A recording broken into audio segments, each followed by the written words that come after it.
नील को हमेशा से अकेले रहने की आदत थी।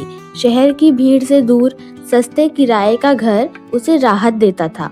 जब उसने वो घर देखा, पुराना 2 मंजिला, खिड़कियों पर जंग लगे ग्रिल, तो दिल में एक अजीब सा सुकून आया। मकान मालिक, एक बूढ़ा आदमी, चाबी देते वक्त रुका। आवाज धीमी थी, आंखें जमीन पर। ऊपर आखिरी कमरे में मत जाना। नील मुस्कुरा दिया। ऐसी बातें उसने बहुत सुनी। पहली रात घर बिल्कुल शांत था, इतना शांत कि नील को उसकी सांसों की आवाज सुनाई दे रही थी। नींद देर से आई, लेकिन आई। दूसरी रात लगभग रात के 1 बजे ठक ठक की आवाज आई। नील उठ बैठा। आवाज ऊपर से आ रही थी। चूहा समझकर वह फिर लेट गया। तीसरी रात घड़ी देखी, 2:13 हो रहे थे। इस बार आवाज भारी थी, जैसे कोई नंगे पैर फर्श पर चल रहा हो।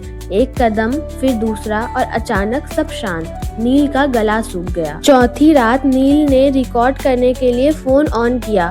2:13 होते ही आवाज आई, लेकिन इस बार सिर्फ कदम नहीं, रोने की सिसकी। एक महिला की आवाज बहुत थकी हुई थी। बस अब नहीं। नील कांप गया। 5वीं रात नील ऊपर गया। सीढ़ियां चढ़ते वक्त दीवारें ठंडी लग रही थी, जैसे दीवारें सांस ले रही हो। आखिरी कमरे का दरवाजा अपने आप आधा खुला हुआ था। अंदर अंधेरा था। फोन की टॉर्च जलाई, कमरा खाली था, लेकिन फर्श पर गीले पैरों के निशान थे जो बीच कमरे में आकर गायब हो जाते थे। दीवार पर उंगलियों से लिखा था, मैं निकल गई, अब तुम्हारी बारी।